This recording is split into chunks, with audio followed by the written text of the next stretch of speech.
எல்லாம் வல்ல இறைவனுக்கும் எவ்வளவு கேட்டாலும் அதை விட மிக அதிகமாக தர தயாராக காத்திருக்கும் இந்த பிரபஞ்சத்திற்கும் கோடான கோடி வணக்கங்களும் நன்றிகளும். வாழ்க வளமுடன், வாழ்வும் வளத்துடன். Welcome to health awareness programme. அது என்னங்க ஹெல்த் அவேர்னஸ் ப்ரோக்ராம்? எனக்கு தான் நிறைய தெரியுமே, வாட்ஸ்அப்பில் குப்பை மாதிரி கொண்டு வந்து கொட்டுறாங்களே. இந்த விஷயத்தை தான் நான் புதுசாக ஒவ்வொருத்தரும் ஒவ்வொரு விதமாக, எங்கள் வீட்டு குப்பை தொட்டியை விட அதிகமாக என் வாட்ஸ்அப் விரும்புதே. ஏதாவது ஒரு யூடியூப்பில் ஓப்பன் பண்ணால் ஹெல்த் சம்மந்தமாக தான் கொட்ட போகிறாங்க. நீங்கள் என்ன வித்தியாசமாக சொல்ல போகிறீங்க அப்படின்னா, கண்டிப்பாக நான் அறுதிட்டு உறுதியாக கூறுகிறேன், இன்றைக்கி இருக்கிற செஷன் கண்டிப்பாக டிஃப்ரெண்ட்டாக தான் இருக்கும். உங்களுக்கு இன்றைக்கி சொல்கிற வழிமுறைகளை நீங்கள் கடைப்பிடிச்சிங்க அப்படின்னா கண்டிப்பாக உங்கள் வாழ்நாள், நம்ம வரும்போதே ரிட்டன் டிக்கெட் வாங்கிட்டு வந்துடும். ரிட்டன் டிக்கெட் வாங்காதவங்க யாராவது இருக்கீங்களா? ஹேண்ட் ரைஸ் பண்ணுங்கள். வரும்போது நான் ரிட்டன் டிக்கெட்லாம் வாங்குங்க சார், இங்கே தான் இருக்க போகிறேன் அப்படிங்கிற யாராவது நீங்களோ இல்லை உங்களுக்கு தெரிஞ்சவங்களோ யாராவது இருக்காங்களா? இல்லை, வாய்ப்பு இல்லை ராசா, கரெக்டா? ஆனால் நம்ம வாங்கிட்டு வந்த டிக்கெட் வாங்கிட்டு வந்திருக்கோம், இன்றைக்கி எப்போ போகிறோன்னு தெரியாது. இன்னைக்கு நைட்டா, நாளைக்கு காலையிலையா, 5 வருஷம் கழிச்சா, 10 வருஷம் கழிச்சா, 50 வருஷம் கழிச்சா, நம்மளோட 100வது வயதுலையா, நமக்கு தெரியாது. அந்த ரகசியம் தெரிஞ்சிடுச்சுன்னா நான் ஏன் இப்படி இருக்கேன், கரெக்டுங்களா? அப்போ அது தெரியாத வரைக்கும் தான் நம்ம சந்தோஷமாக மகிழ்ச்சியாக இருப்போம். நம்ம கடைசி தெரிஞ்சிடுச்சுன்னா வருத்தத்துலேயும் சங்கடத்துலேயும் மிச்சம் இருக்கிற நாளையும் நம்ம வாழாமல் போயிடுவோம்.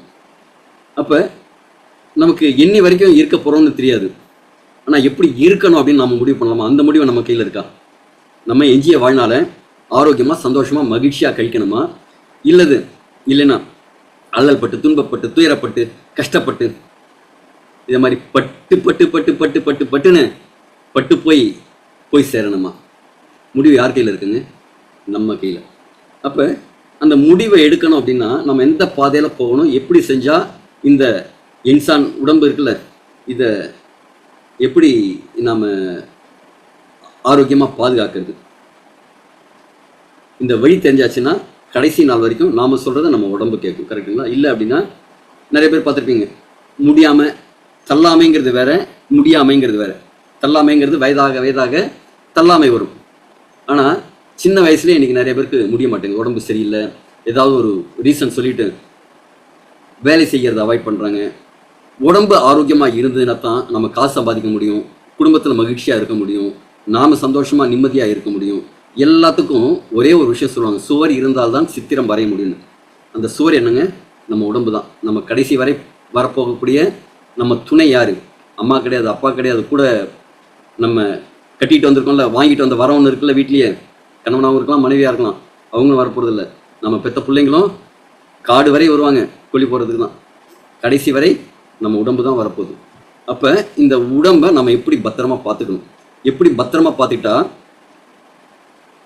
நான் ஆசைப்பட்ட விஷயத்தெல்லாம் நான் அனுபவிக்க முடியும்? இங்கே ஒவ்வொருத்தருக்குள்ளே இருக்கிற கேள்வி தானே. இன்றைக்கி நிறைய பேர் அவன் அனுபவிக்கிறான், இவர் என்னப்பா ஜாலியாக ஊர் சுற்றிட்டு இருக்காரு, இவர் என்னப்பா ஊராக சுற்றுறாரு, இவர் என்னப்பா இஷ்டத்துக்கு சாப்பிட்றாரு. முன்னாடி சாப்பிட்றத பார்த்து கண் வைக்கிற அளவு கூட நாம் இருக்கும். அப்போ ஒரு விஷயம் நாம் கடைபிடிக்கணும் அப்படின்னு முடிவு பண்ணியாச்சு அப்படின்னா, ஆரோக்கியம் சம்பந்தமான ஒரு கோல் இருக்கணும். இது ஜனவரி 1ஆம் தேதி ஒரு 10 கோல் எழுதி வச்சுட்டு, 10 ரெசல்யூஷன் எழுதி வச்சுட்டு, நான் இனிமேல் உடற்பயிற்சி செய்ய போகிறேன், நான் இனிமேல் காலையில் சீக்கிரமாக எழுந்துக்க போகிறேன், நான் வேலைக்கு சாப்பிட போகிறேன், நான் லீவ் போடாமல் வேலைக்கு போகிறேன், நான் காசு நிறையா சம்பாதிக்க போகிறேன் அப்படின்னு விதவிதமாக கோல் செட் பண்ணுவாங்க. இந்த ஜனவரி 1ஆம் தேதியிலேருந்து ஒரு 15-20 தேதி வரைக்கும் மட்டும் ஜிம்மெல்லாம் அப்படியே ஜிம்மில் எல்லாம் ஜம்முன்னு கூட்டமாக இருக்கும், ஜேன்னு இருக்கும். 1ஆம் தேதி காசை கொண்டு வந்து கட்டிட்டு இந்த வருஷம் முழுக்க நான் ஜிம்முக்கு வரப்போகிறேன் அப்படின்னு ஆரம்பிப்பாங்க. ஆனால் ஒரு 10 நாள், இதில் கல்யாணம் பண்ணால் கூட சொல்லுவாங்க ஆசை 20 நாள், மோகம் 30 நாள் அப்படின்ட்டு. ஆனால் ஜிம்மெல்லாம் பார்த்தீங்கன்னா ஒரு 10 நாள் 15 நாள்லேயே பாதி கூட்டம் அப்படியே கொஞ்சம் கொஞ்சமாக கம்மியாகிட்டு வரும். அதே மாதிரி இல்லாமல் நம்ம வாழ்நாள் முழுக்க சில விஷயங்களை கடைபிடிக்கணும். அது என்ன அப்படின்னு தெரிஞ்சுக்கோமா? ஓகே, அதுக்கு முன்னாடி என்னோட ஒரு சின்ன இன்ட்ரோடக்ஷன். என் பேர் முனைவர் யோகநாதன். கிட்டத்தட்ட ஒரு 35 ஆண்டுகளுக்கு மேலாக தொழில் முனைவராகவும் 18 வருடங்களுக்கு மேலாக ஆரோக்கியத்துறையில் ஈடுபட்டிருக்கேன். ஆக்சுவலாக என்னோட ஃபேமிலி பேக்ரவுண்ட் பார்த்தீங்கன்னா எங்கள் அப்பா, தாத்தா இந்த வழி பரம்பரையில் மருத்துவர்களுக்கான மருத்துவ பரம்பரை தான். நடுப்புற நாம் கொஞ்சம் தடம் மாதிரி வியாபாரம் செய்வோம் அப்படின்னு போயிட்டு, நம்முடைய சுதர்மம் என்ன, நம்முடைய இக்கிகை என்ன, நம்ம பர்பஸ் ஆஃப் லைஃப் என்ன அப்படின்னு புரிஞ்சுட்டு எல்லாருக்கும் ஆரோக்கியத்தை தான் கொண்டு போய் சேர்க்கணும் அப்படின்ட்டு ஒரு ஃபஸ்ட்டு 10 லட்சம் பேருக்கு கொண்டு போய் சேர்க்கணும், அப்புறம் 10 கோடி பேருக்கு போய் சேர்க்கணும் அப்படின்றது பெரிதுகள் தான் எல்லாரும் சொல்லியிருக்காங்க. ஒரு 100 கோடி பேருக்கு ஆரோக்கியத்தை கொண்டு போய் சேர்க்கணும் அப்படிங்கிற மாபெரும் இலக்கோடு இந்த ப்ரொஃபஷனாக கையில் எடுத்துகிட்டு இருக்கேன். என்னோட ஸ்பெஷாலிட்டிஸ் என்னென்னு பார்த்தீங்கன்னா, I am certified nutrition advisor, pranic healer, reiki healer, chakra healer, hypnotherapist and law of attraction trainer. இது மட்டும் இல்லாமல் நான் 35 வருடங்களுக்கு மேலாக ஒரு தொழில்துறை மேனுஃபேக்சரிங் இண்டஸ்ட்ரி ரன் பண்ணிட்டு இருந்ததுனால என்ன மாதிரி நிறைய மேனுஃபேக்சரிங் இண்டஸ்ட்ரி, சர்வீஸ் இண்டஸ்ட்ரி, அதே மாதிரி தொழில் முனைவோர்களை இணைத்து ஒரு பிஸ்னஸ் கம்யூனிட்டி கிரியேட் பண்ணியிருக்கோம். அந்த பிஸ்னஸ் கம்யூனிட்டியில் சென்னையில் ஒரு சாப்டரோட பிரசிடெண்ட்டாகவும் இருக்கேன். மற்றவங்களுக்கு உதவி செய்யணும் அப்படிங்கிறது தான் ஆசை. அல்டிமேட் நோக்கம் என்னென்னா, மற்றவங்க ஆரோக்கியமாக இருக்கணும், மற்றவங்க வாழ்க்கையில் வளம் பெறணும் அப்படிங்கிற ஒரு நல்ல எண்ணம். அந்த நல்ல எண்ணத்தோடு தான் இன்றைக்கி உங்கள் முன்னாடி ஒரு ஆரோக்கியம் சம்மந்தமான சில தகவல்களை பரிமாறிக்கணும்னு ஆசைப்படுறேன். ஓகேங்க, ஆரோக்கியமாக இருக்கிறதுக்கு ஒரு 10 வழி, 10 தூண்கள். ஒரு பில்டிங் நல்லா இருக்கணும்னு வச்சுங்களேன், ஒரு இந்த நாற்காலிக்கு 4 கால் சொல்லுவாங்க. அந்த 4 கால் இருந்ததுன்னா அந்த நாற்காலி ஸ்ட்ராங்காக இருக்கும். ஒரு பில்டிங் நல்லா இருக்கணும் அப்படின்னா அதில் பில்லராக போட்டு மேலே ஏற்றுவாங்க, கரெக்டுங்களா?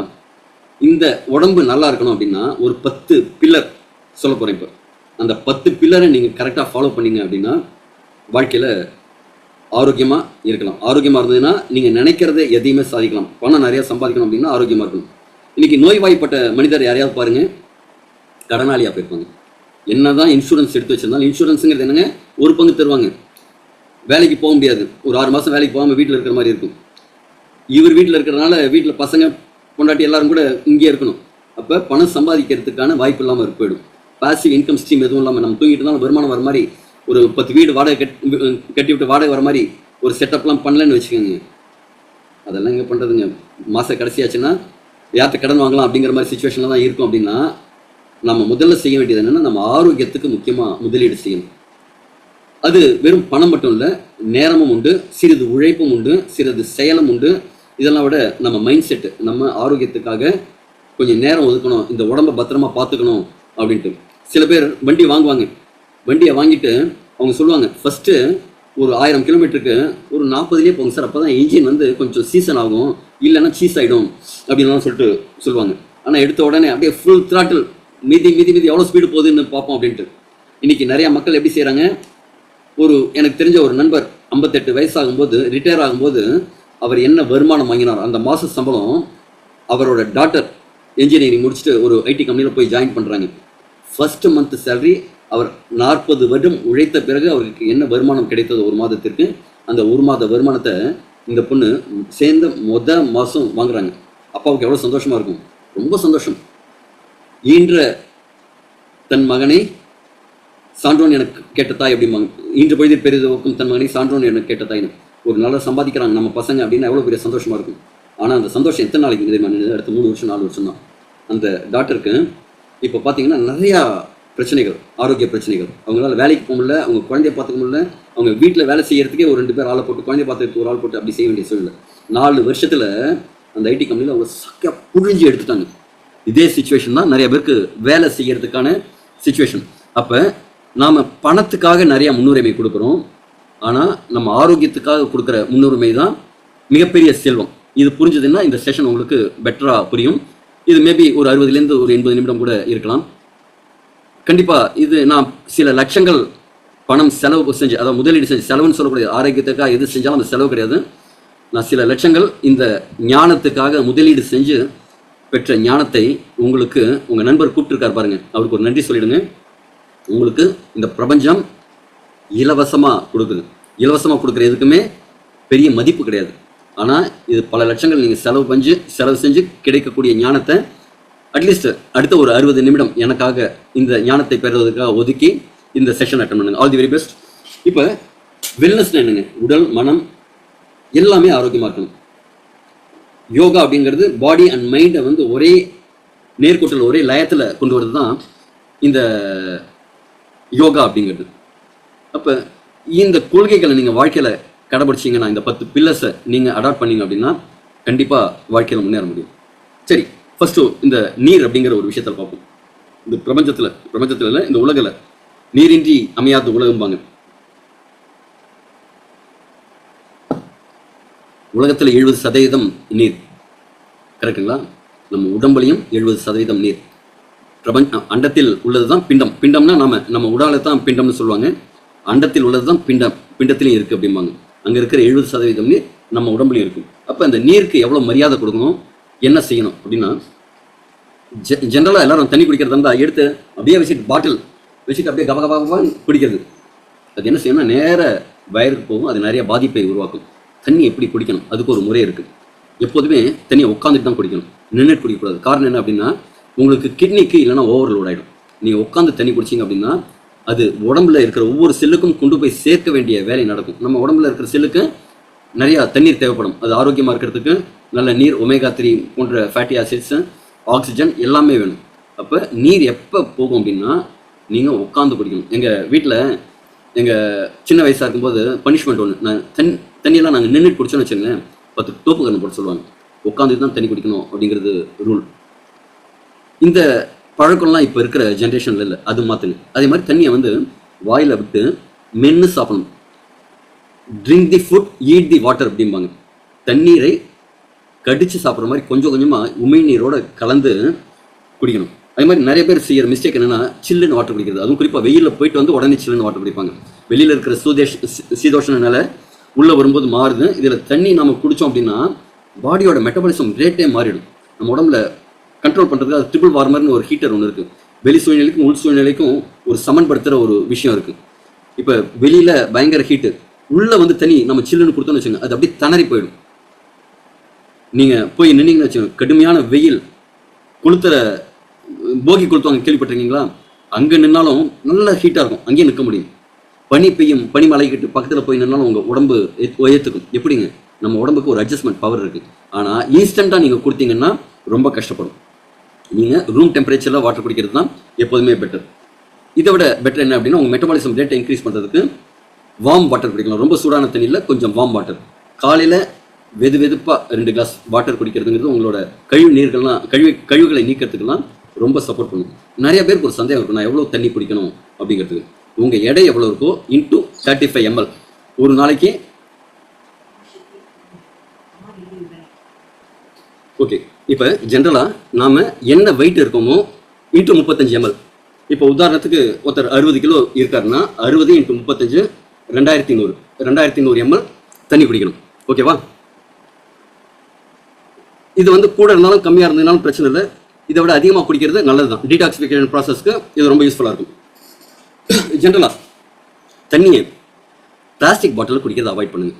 பிளாஸ்டிக்கில் நீங்கள் எவ்வளோ ஸ்டோர் பண்ணுறீங்களோ அந்த பிளாஸ்டிக் பார்ட்டிகல்ஸ் கொஞ்சம் கொஞ்சம் உள்ளே போய் சேரும். அது நிறையா நம்ம உடம்புக்கு நிறையா பிரச்சனைகளை கொடுக்கும்.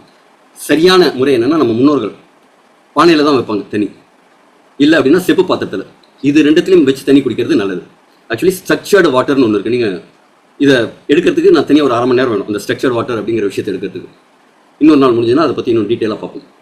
ஆனால் இந்த ஸ்ட்ரக்சர் வாட்டர் என்ன அப்படின்னா ஒரு மண்பானை, அந்த மண்பானையில் ஒரு காப்பர் பிளேட்டு, தாமிர தகடு ஏதாவது போட்டு வச்சிட்டிங்கன்னு வச்சுங்க. இந்த ரெண்டும் சேர்ந்து மண், அதாவது பஞ்சபூதத்தில் நீரில் மண் தன்மை சேரும்போது ரொம்ப எக்ஸலண்ட்டாக இருக்கும். அதே மாதிரி செப்பு பாத்திரங்கள் அதில் போடும்போது அதோட வாட்டரோட அந்த ஹைட்ரஜனேட்டட் வாட்டராக மாறும். அதில் ஹைட்ரஜனோட கான்சன்ட்ரேஷன் இன்க்ரீஸ் ஆகும். அது உடம்புக்கு ரொம்ப நல்லது. நீங்கள் இந்த கங்கை, யமுனை, சில காவிரி அதே மாதிரிலாம் அந்த காலத்தில் பார்த்தீங்கன்னா ட்ரெயினில் போகும்போது காசை தூக்கி போடுவாங்க. இப்போ கங்கைக்கு போனால் காசை தூக்கி போடுவாங்க. அது என்ன அர்த்தம் அப்படின்னா அந்த காலத்தில் காசுலாம் செப்பு காசாக தான் இருக்கும். இப்போ தான் வந்து இரும்பு, மெட்டல், நிக்கல் அப்படின்னு வந்துருச்சு. அந்த பழக்கம் எங்கேருந்து வந்ததுன்னா அந்த செப்பு காசுகளை போடுவாங்க. அந்த செப்பு வந்து தண்ணியில் படப்பட, அந்த செப்பில் தண்ணீர் படப்பட அந்த தண்ணீரோட குவாலிட்டி இன்க்ரீஸ் ஆகும். இதில் நம்ம ஜென்ரலாக தண்ணி குடிக்கும்போது ஒரு கிளாஸ் பாட்டில், ஜென்ரலாக நான் எப்படி வச்சுப்பேன்னா ஒரு கிளாஸ் பாட்டில் வச்சுருப்பேன். இதில் தான் தண்ணி பிடிச்சி வச்சுப்பேன். மற்றதை போல் இந்த கிளாஸ் அப்படிங்கிறது கொஞ்சம் பெட்டராக இருக்கும். ஏன்னா மண்பானை வைக்க முடியாது, காப்பர் வந்து க்ளீனிங் ப்ராசஸ்ங்கிறது கொஞ்சம் கஷ்டமாக இருக்கும். இந்த கிளாஸ் பாட்டிலில் கொஞ்சம் துளசி இல்லை அப்படின்னா குக்கும்பர் கட் பண்ணி போட்டுட்டு சப்ஜா விதைகள் போட்டு இதே மாதிரி பண்ணும்போது அதோட pH லெவல் இன்க்ரீஸ் ஆகும். பாடியில் தண்ணீரோட pH லெவல் இன்க்ரீஸ் பண்ணுறதுக்கு நிறைய வழிமுறைகள் இருக்குது. இதே மாதிரி சில இயற்கையான பொருட்கள், வெட்டிவேர், துளசி, ஏலக்காய், குக்கும்பர், அதே மாதிரி சில பொருட்களை போட்டு வைக்கும்போது தண்ணீரோட குவாலிட்டி இம்ப்ரூவ் ஆகும். இதில் உடம்புக்கு பிராணசக்தி அதிகமாக கிடைக்கிறதுக்கு வழி செய்யும். ரெண்டாவது, நான் முன்னாடி சொன்ன மாதிரி ட்ரிங்க் தி வாட்டரில் eat the water, drink the food. உணவை என்ன சொல்லுவாங்க, தூய தமிழில் பார்த்தீங்கன்னா உணவை அருந்துதல்னு சொல்லுவாங்க. உணவை பொறுத்த வரைக்கும் நல்லா மென்று சாப்பிடணும். இந்த பழக்கம் நம்ம நிறைய பேர்ட்ட இல்லை. எவ்வளவுக்களோ நாம் உணவை மென்று சாப்பிட்றோமோ அவ்வளவுக்கவ்வளோ ஆரோக்கியத்துக்கு ரொம்ப சிறந்த விஷயம்.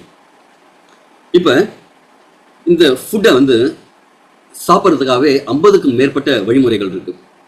சாப்பிட்றதுக்கு ரூல்ஸ் அண்ட் ரெகுலேஷன் மோர் தென் 50 இருக்குது. உதாரணத்துக்கு நீங்கள் தரையில் சம்பளம் கட்டி உட்காந்து தான் சாப்பிட்ணும்.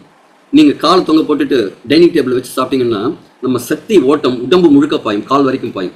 இதே காலை மடக்கி உட்காந்துட்டு தரையில் உட்காந்து சாப்பிடும்போது சக்தி ஓட்டம் வயிறு வரைக்கும் தான் இருக்கும், ஜெரிமான மண்டலம் வரைக்கும் தான் சக்தி ஓட்டம் இருக்கும். அப்போ ஜீரணம் அப்படிங்கிறது ரொம்ப சிறப்பாக இருக்கும். சாப்பிட்றதுக்கு முன்னாடியும் பின்னாடியும் தண்ணி குடிக்கக்கூடாது. உடனே நம்ம சாப்பிடும்போது தண்ணி கடகடன்னு குடிக்கும். வயிற்றில் இருக்கிற அந்த அமிலம் அப்படிங்கிறது நெருப்பு. ஜெனரலாக சொல்லுவோம், பிளேடை போட்டால் கூட அது கரைச்சிடக்கூடிய அளவு அமிலத்தன்மை உள்ள நெருப்பு அப்படின்னு சொல்லுவோம். அப்போ நீங்கள் தண்ணி ஊற்றினீங்கன்னா என்ன ஆகும்? அணைஞ்சிடுச்சு அப்படின்னா அந்த நெருப்பு கம்மியாச்சுன்னா ஜெரிமானம் பாதிக்கும். தண்ணி சாப்பிட்டதுக்கப்புறம் ஒரு 1/2 மணி நேரம் கழிச்சு வார்ம் வாட்டர் குடிக்கிறதுங்கிறது நல்லது. அதே மாதிரி கோபம், டென்ஷன், இதே மாதிரி உணர்வுகளோட சாப்பிடக்கூடாது. நாம ஆனால் என்ன செய்யறோம்? டிவி பார்க்குறோம், மொபைலை பார்த்து நோண்டிட்டு அப்படி பார்க்கணும். இது உடம்புக்கு அந்த போதும்னு ஒரு சிக்னல் கொடுக்கும். குழந்தைங்கலாம் ஓட்டினீங்கன்னு பாருங்களேன், ஒரு கொஞ்ச நேரத்தில் அது தள்ளி திருப்பம், இப்படி அப்படின்னு சண்டை போடும், கிட்டத்தட்ட வேண்டாம் வேண்டாம் அடம் பிடிக்கும். ஆனால் அம்மா என்ன செய்வாங்க? அடிக்குட்டி அனுப்பல, சாப்பிட்றாக்கன்னு திணிப்பாங்க. ஆனால் என்ன விஷயம் அப்படின்னா, நமக்கும் அதே மாதிரி ஒரு சிக்னல் வரும், ஒரு ஏப்பம் வரும், சிக்னல் வரும், போதும் அப்படின்ட்டு ஒரு மைண்டுக்கு ஒரு சிக்னல் வரும். நிறுத்திடணும், அந்த நேரத்தோட சாப்பாடை நிறுத்திடணும். ஆனால் நீங்கள் ஒரு கவலையோடையோ, ஒரு டென்ஷனோடையோ, ஒரு ஸ்ட்ரெஸ்ஸோடையோ, ஒரு கோபத்தோடையோ, இல்லை டிவி மொபைல் அதே மாதிரி பார்த்து சாப்பிடும்போது அந்த கனெக்டிவிட்டி, மூளைக்கும் உங்கள் உடலுக்குமான தொடர்பை நீங்கள் கவனிக்காமல் இருக்கீங்க. அப்போ நிறைய கோபம், ஸ்ட்ரெஸ்ஸோட சாப்பிட்றவங்கலாம் பார்த்தீங்கன்னா பில்கி ஈட்டிங்னு சொல்லுவாங்க. நிறையா சாப்பிடுவாங்க. நிறையா குண்டா இருக்கிற லேடிஸ்க்கு அவங்க குண்டாகிறதுக்கு காரணம் என்னென்னா, மனக்கவலைகளோட, டென்ஷனோட, ஸ்ட்ரெஸ்ஸோட இருக்கும்போது சாப்பிட்றதுனால தான். அப்போ அந்த கவலையோட இருக்கும்போது நிறையா சாப்பிடணும், கோபத்தோடு இருக்கும்போது நிறையா சாப்பிடுவாங்க, அந்த கோபத்தை தணிக்கிறதுக்கு வழியாக கூட. இதெல்லாம் கூடாது. உணவு சாப்பிட்றதுக்கு முன்னாடி அதற்கு ஒரு நன்றி சொல்லிட்டு, அது சமைச்ச வீட்டுக்காரமாவுக்கு, அதை கொண்டு வந்து வீட்டுக்கு டெலிவரி பர்சனுக்கு, அதாவது அந்த ப்ராடக்ட் இப்போல்லாம் வீட்டுக்கு டெலிவரி தானே, அதை கொண்டு வச்ச கடைக்காரனுக்கு, அந்த கடைக்கு கொண்டு வந்து போட்டவங்களுக்கு, அதை விளைவிச்சாங்கல்ல அந்த விளைவிச்சவங்களுக்கு, அதுக்கு ஏறு உழுதவங்க, நாற்று நட்டவங்க அப்படின்னு அந்த சைக்கிள் பார்த்தீங்கன்னா, அது விதை நெல் உருவாக்கினவங்க, அந்த விதை நெல் உருவாகிறதுக்கு போனாங்க. அந்த சைக்கிள் பார்த்தீங்கன்னா நமக்கு நம்ம தட்டில் உணவு சேர்றதுக்கு, ஒரு பிடி உணவு சேர்றதுக்கு எத்தனை பேரோட உழைப்பு இருக்குன்னு நீங்கள் அப்படியே அதை ரிவர்ஸில் கொஞ்சம் கால்குலேட் பண்ணி பாருங்களேன். எத்தனை பேரோட உழைப்பு நம்ம சாப்பாடை வருது. அப்போ என்ன செய்யணுங்க? அதுக்கு எவ்வளோ பெரிய நன்றியோடு இருக்கணும். ஆனால் நிறைய பேர் வேஸ்ட் பண்ணுறோம். துளி கூட சாப்பாடை வேஸ்ட் பண்ணக்கூடாது. அது மாதிரி சாப்பிடும்போது 32 முறை வாயில் போட்டு நல்லா வாய் மூடி மென்று சாப்பிடணும். அப்போ தான் உண்மை நீரோட கலந்து கட் ஹெல்த் அப்படிங்கிறது வாயிலேருந்து ஆசன வாய் வரைக்கும் உண்மை நீரோட கலந்து உள்ளே போனால் தான் ரத்த சர்க்கரை அளவு ஏறாமல் இருக்கும். யாருக்கெல்லாம் சுகர் இருக்கோ அவங்கெல்லாம் இன்னிலேருந்து ஆரம்பிங்க. நீங்கள் மாத்திரையை எடுத்து ஓரம் கட்டி வச்சிடலாம். நல்லா மென்று சாப்பிட்டா உடம்புக்கு செல்களுக்குள்ளே போகக்கூடிய குளுக்கோஸ் அது இருக்கும். நீங்கள் மெல்லாமல் அப்படியே சாப்பிட்டு வயிறில் அந்த நொதித்தல் வேலை நடந்ததுன்னா அது ஜீரணமாகாத சர்க்கரையாக இருக்கும். செல்லுக்குள்ளே போகிறதுக்கு இன்சுலின் பர்மிட் பண்ணாது. இதுதான் மிகப்பெரிய பிரச்சனை. அதே மாதிரி நம்ம உடம்பு வாதம், கபம், பித்தம் இது 3ம் சமநிலையில் இருக்கணும். நிறைய பேருக்கு அந்த சமநிலை தவறிடுது. அதுக்கு நம்ம உணவு பழக்கம் காரணம். காலையில் வாதம் அதிகமாக இருக்கும்போது என்ன நடக்கும்? கழிவுகள் வெளியேற நேரம்.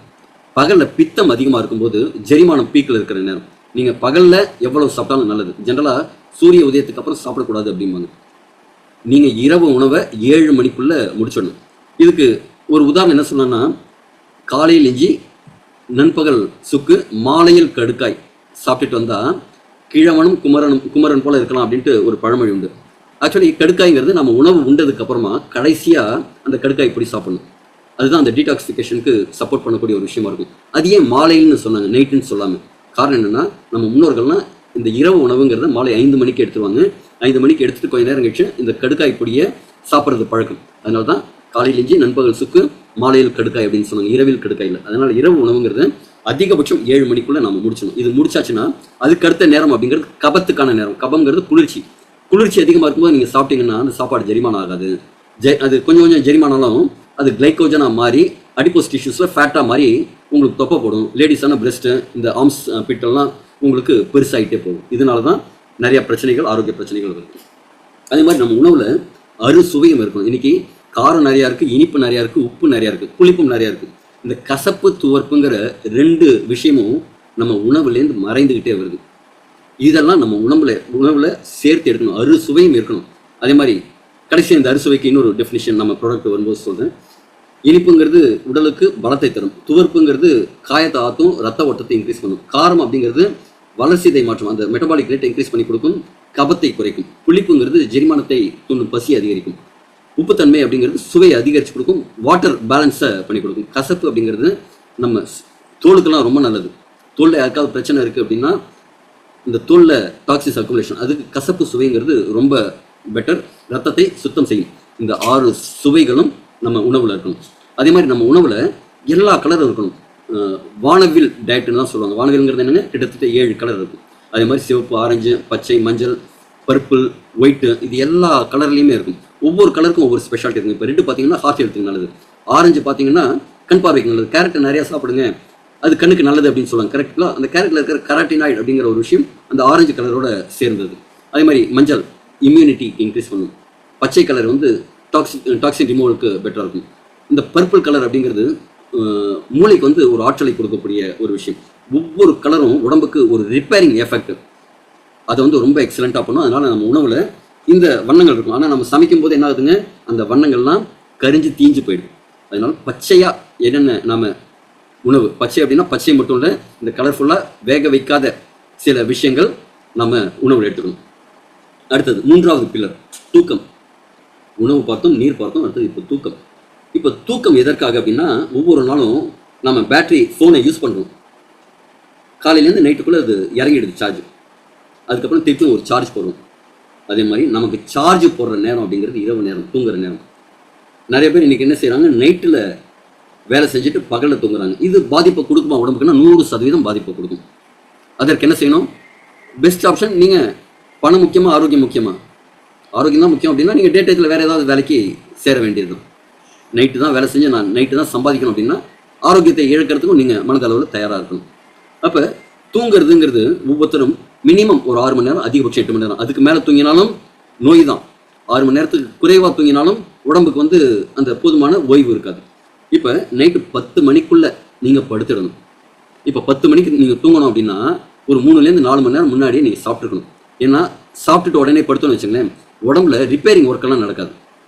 சாப்பிட்டதை ஜெரிமானம் செய்யறதுக்கான சக்தி விரயம் தான் ஆகும். அப்போ உங்கள் உடம்புல ரிப்பேரிங் ஒர்க்கெல்லாம் ஒவ்வொரு நாளும் காலையிலேருந்து போயிட்டு வந்து அந்த தேய்மானம்லாம் சரி பண்ணணும் அப்படின்னா, இப்போ பஸ் வந்து போயிட்டு வந்து ஷெட்டுக்கு வரும், செக் பண்ணிவிட்டு அது என்னப்பா ஆயில் போயிருக்கா, பிரேக்கு டேக் பண்ணுமா அப்படின்னு நைட்டெல்லாம் அங்கே மெக்கானிக் உட்காந்து ரெடி பண்ணுவாங்க.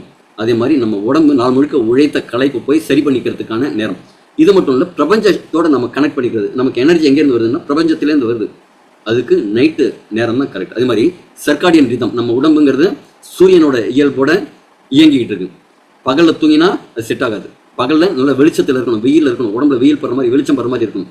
இப்போ நிறைய பேர் அதுவும் ரூம்குள்ளே ஏசி ரூம்குள்ளே வெளிச்சம் படாமல் செயற்கை வெளிச்சத்துக்குள்ளே இருக்காங்க, அதுவும் கெடுதல். இப்போ நைட்டு 10 மணிலேருந்து காலையில் 5 மணி வரைக்கும் தூங்குறதுங்கிறது எதுக்காகன்னா, நம்முடைய லிவர் ஃபங்க்ஷன் நேரம் அப்படிங்கிறது பயோ கிளாக்கோட நேரம் 1:30லேருந்து 3. அப்போ தான் நச்சுக்கள் முழுக்க உடம்புலேருந்து நீக்கப்படுது. ஒரு 500க்கும் மேற்பட்ட வேலைகளை அந்த லிவர் செய்யுது, 1000க்கும் மேற்பட்ட வேலைகளை கூட செய்யுது. அது எப்போ செய்யுதுன்னா நைட்டு 1:30லேருந்து 3 மணிக்குள்ளே. அது நல்லா தீவிரமாக அழகாக நிம்மதியாக அந்த வேலையை செய்யணும்னா அதுக்கு ஒரு 2-3 மணி நேரம் முன்னாடியே நம்ம ஃப்ளாட்டாக படுத்து தூங்கியிருந்தால் தான் அந்த ரத்த ஓட்டம்லாம் கரெக்டாக அந்த லிவருக்குள்ளே போய் சரியாகி வெளில வரத்துக்கு அது கரெக்டாக இருக்கும். அதே மாதிரி நிறைய பேர் தூக்கம் வரல அப்படின்ட்டு மொபைலை பார்த்துக்கிட்டே தூங்குவாங்க. நீங்கள் தூங்குறதுக்கு மினிமம் ஒரு 1 மணி நேரத்துக்கு முன்னாடி இந்த ப்ளூ ஸ்க்ரீன்னு சொல்லுவாங்க, மொபைல், டிவி, லேப்டாப், கிண்டல், சில பேர் கிண்டலில் வந்து புக் படிக்கிறேன்பாங்க. புக்கு படிக்கிறதா இருந்தால் நீங்கள் ஃபிசிக்கல் புக் படிக்கலாம். இந்த ஸ்க்ரீன் அங்கேருந்து வெளிச்சம் வந்து உங்கள் கண்ணில் பாயிற மாதிரி இருந்ததுன்னா மெலட்டோனின் அப்படிங்கிற சுரக்காது. நீல ஒளிக்கு மெலட்டோனிங்கிறது மத்தியானத்துக்கு மேலே கொஞ்சம் கொஞ்சமாக சுரக்க ஆரம்பிக்கும், நைட்டில் கொஞ்சம் பீக்கில் இருக்கும். மெலட்டோனின் நல்லா சுரந்தால் தான் உங்களுக்கு நல்ல தூக்கம் இருக்கும், உடம்புல அந்த ரிப்பேரிங் ஒர்க் நல்லா இருக்கும். இதை தவிர என்ன செய்யலாம், என்னால் சரியான தூக்கம் இல்லை, ஒரு டிஸ்டர்ப்டு ஸ்லீப்பாக இருக்குது அப்படின்னா காலையிலையும் மாலையிலையும் குறைஞ்சது ஒரு 15 நிமிஷம் 2 முறை நீங்கள் மெடிடேஷன் பண்ணலாம். உட்காந்து நல்லா உங்கள் மூச்சை ஆழமாக விட்டு அந்த மூச்சை கவனிச்சிங்கனாலே இப்போ மெடிடேஷன் மதம் சொல்லணும் அதெல்லாம் அவசியமே இல்லை. உங்கள் மூச்சை கவனிச்சுட்டு நீங்கள் நிதானமாக மூச்சை மட்டும் கவனிச்சுட்டு விட்டுட்டு இருந்தீங்கன்னா போதும். அதே மாதிரி மூச்சு விடுறதுல ஒரு முக்கியமான டெக்னிக் இருக்குது, நிறைய பேர் மிஸ் பண்ணுற டெக்னிக். குழந்தைங்களாம் பார்த்தீங்கன்னா தூங்கும்போது வயிறு மேலே எழுந்து இறங்கிட்டு இருக்கும், ஓகேங்களா, மார்பு ஏறாது. நீங்கள் நிறைய பேர் மூச்சு விடுனா போலீஸ்லாம் இது வாங்கலாம், மூச்சு விடுனா அப்படி பண்ணுவாங்க, அப்படியெல்லாம் கிடையாது. வயிறு வெளில வரும், உதர விதானம், டயஃப்ராம் கீழே இறங்கி உங்கள் வயிறு வெளில வர மாதிரி இருந்ததுன்னா தான் உங்களோட மூச்சு நல்லா இருக்குன்னு அர்த்தம், மூச்சோட குவாலிட்டி நல்லா இருக்குன்னு அர்த்தம். அடுத்தது 4 வந்து வேகங்களை அடக்காதீர்கள், அதாவது கழிவுகளை அடக்காதீங்க. உடம்புக்கு இயற்கையாக உந்துதல் இருக்கும். டாய்லெட் வருதுன்னா போயிடணும், சூச்சு வருதுன்னா போயிடணும். இல்லை நான் படம் பார்த்துட்டு இருக்கேன், டிவி பார்த்துட்டு இருக்கேன், முக்கியமான சீன் ஓடுது, இப்போ தான் 2020 ஃபைனல் நடக்குது, இன்னும் 2 ஓவர் தான், 2 ஓவர் முடிச்சதுக்கப்புறம் தான் நான் போயிட்டு வரணும் அப்படிங்கிற மாதிரியெல்லாம் கூடாது. மழை ஜலம் வருதா, ஒரு நாளைக்கு 2 ட்ரிப்பில் 5 ட்ரிப் வந்ததுனாலும் போயிடுங்க, வருதுன்னா போயிடணும், தடுத்து நிறுத்தவே கூடாது. இது மலம் சிறுநீர் மட்டும் இல்லை, சில பேர் கொட்டாவி வந்ததுன்னா அப்படி அடைக்கிப்பாங்க. இல்லை விடுங்க, கொஞ்சம் மறைச்சிட்டு விடுங்க, ஒன்றும் தப்பு கிடையாது. அதே மாதிரி தும்மல் வந்ததுனாலும் அடக்கிக்கிறாங்க. தும்மல் வந்ததுன்னா ஒரு கர்ச்சீஃப் வச்சுக்கோங்க, இல்லைன்னா இப்படி வச்சு ஒரு தும்பிடுங்க. மற்றவங்களுக்கு அந்த தும்மும்போது நிறையா அந்த நீர் திவலைகள் பாயும், அப்போ அதை தடுக்கிறதுக்கு மட்டும் ஏதாவது வச்சுட்டு தும்மிடுங்க. சளி வருதா நல்லா சிந்தி கீழே கொண்டு போய் போடுங்க, ஒரு கட்சி வச்சுக்கோங்க, உங்களுக்கு ஜலதோஷமாக இருக்கிற சமயத்தில் வச்சுக்கோங்க. இது மட்டும் இல்லை, நிறைய சரி ஓப்பனாகவே சொல்லுங்கள், கொசு வருதுன்னு வச்சுங்க. நிறைய பேர் என்ன யோசிப்பாங்க, பப்ளிக்கில் விட்டால் அசிங்கமாக போயிடும் அப்படின்ட்டு. அதெல்லாம் ஒன்றும் இல்லை, அதுவும் இயற்கையான கழிவு. அதுவும் வருதுன்னா அந்த நேரத்தில் ரிலீஸ் பண்ணணும். உங்களுக்கு ரொம்ப ஸ்மெல்லியாக இருக்கா, பப்ளிக்காக இருக்கிற நேரத்தில் அங்கே விடாதீங்க. கொஞ்சம் டாய்லெட்டு போயிட்டு வர மாதிரி போயிட்டு அங்கேயே கூட போயிட்டு வாங்க. ஆனால் அதை அடக்கிட்டு அப்படியே புட்டிச்சிக்கிட்டெல்லாம் இருக்காதிங்க. இதே மாதிரி உடம்புல இருக்கிற கழிவுகள் எதுவாக இருந்தாலும் வேகோதீர்ணம் அப்படின்னு சொல்லுவாங்க. இதில் 2 விதம் இருக்குது. அடக்கிறது ஒரு விதம், இன்னும் சில பேர் வராத ஒன்றுக்க இப்போ போய் படுக்கணும்ப்பா, அதனால நான் முயற்சி பண்ணுறேன், இப்போ பஸ் ஏறணும் அதனால என்ன செய்கிறேன், ட்ரை பண்ணுறேன் அப்படிம்பாங்க. இதே மாதிரி எமர்ஜென்சி சுச்சுவேஷனில் பரவாயில்ல, சாப்பிட்டதுக்கப்புறம் ஒரு ட்ரிப்பு வருதா வரலையே, ஒரு ட்ரிப்பு போய் முக்கி போகணும்னு முயற்சி பண்ணுறது. அதே மாதிரி வரதை நிறுத்தக்கூடாது, வராததை முக்கி முயற்சி பண்ணக்கூடாது. இது 2மே உடம்புக்கு கெடுதல். இது 4th பில்லர். அடுத்தது ஆயில். நம்ம உடம்புக்கு டீடாக்ஸ் பண்ணுறது, ரீஜெனரேஷன் பண்ணுறது. இது 2த்துக்கும் எண்ணெய் அப்படிங்கிறது ஒரு விஷயம் ரொம்ப முக்கியம். நம்ம முன்னோர்கள்லாம் சொல்லுவாங்க, சனி நீராடு அப்படின்னு சொல்லி தான் நம்மளை வளர்த்துருக்காங்க, கரெக்டுங்களா?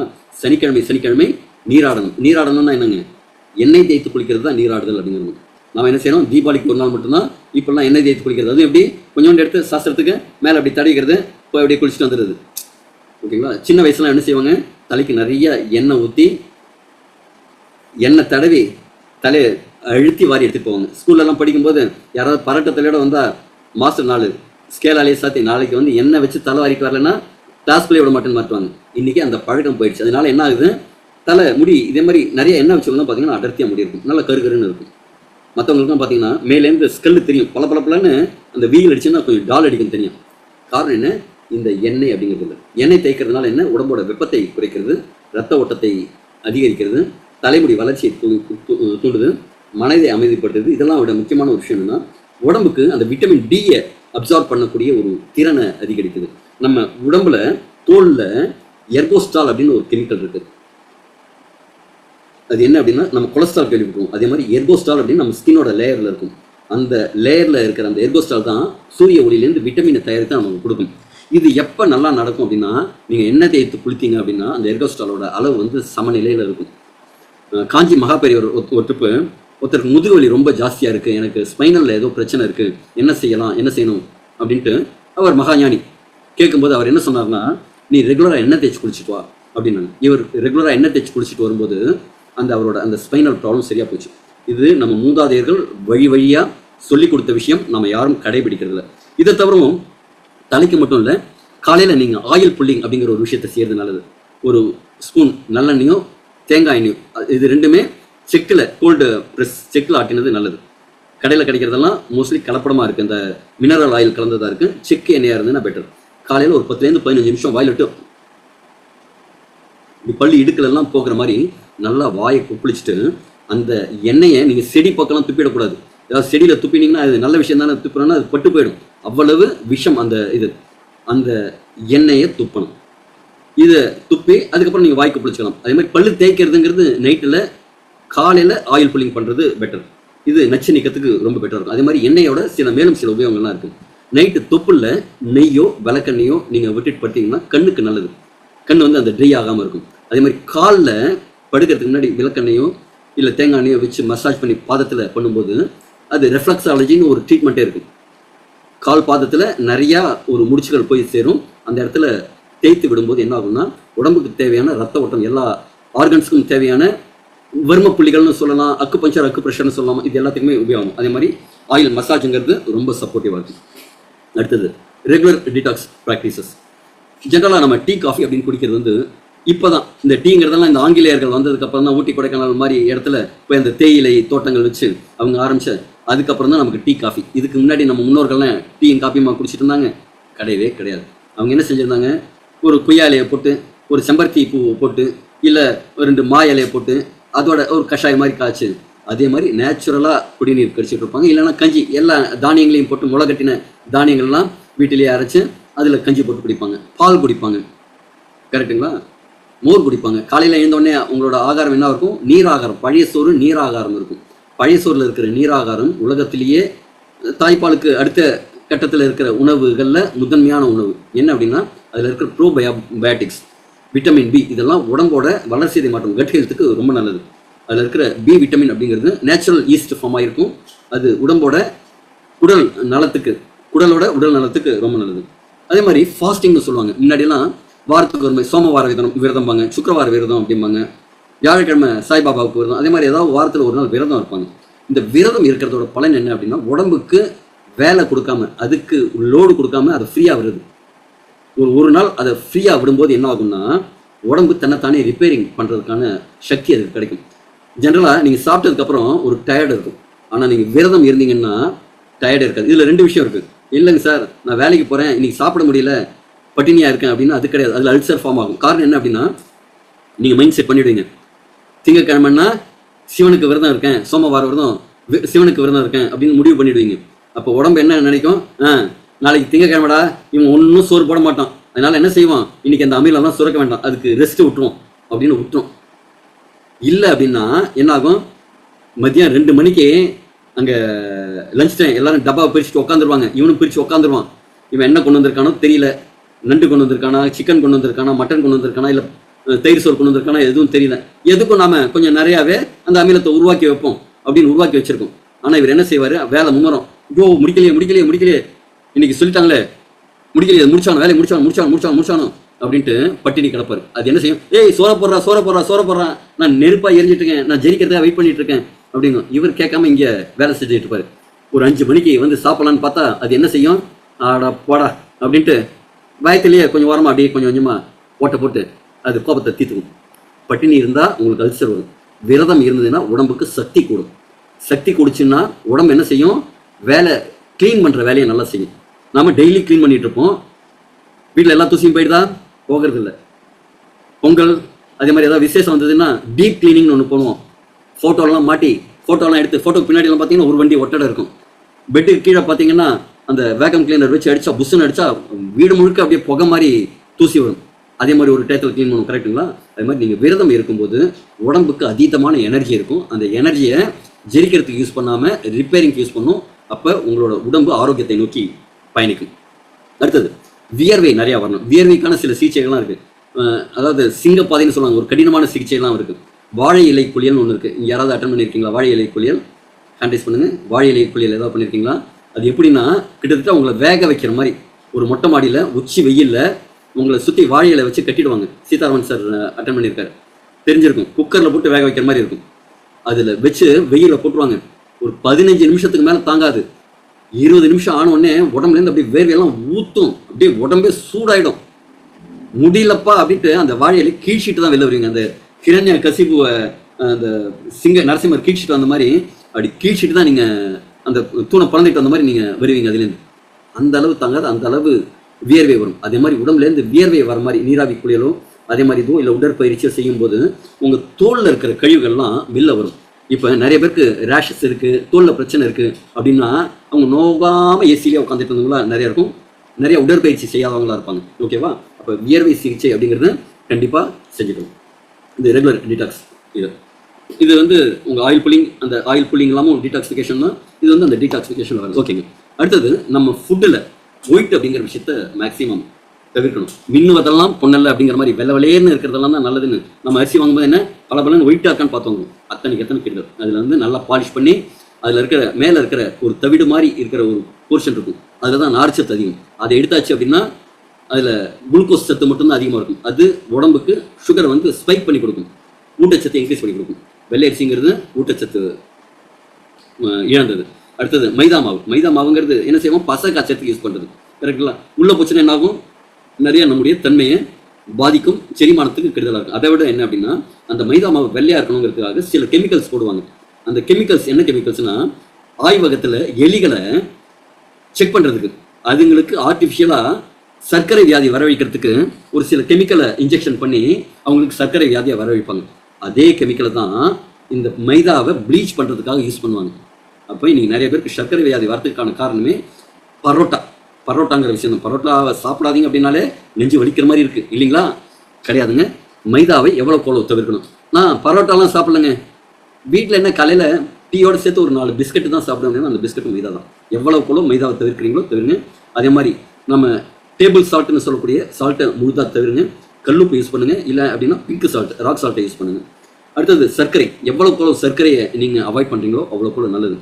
சர்க்கரை எங்கே வரும்? டீ காஃபியில் வரும். அப்போ டீ காஃபியை ஸ்டாப் பண்ணிவிடுங்க. நான் சொல்கிறேன் அப்படின்னா நான் செய்ய ஆரம்பிச்சிட்டேன். கிட்டத்தட்ட ஒரு 4 மாதத்துக்கு முன்னாடி நான் ஒரு செஷன் எடுத்தேன்.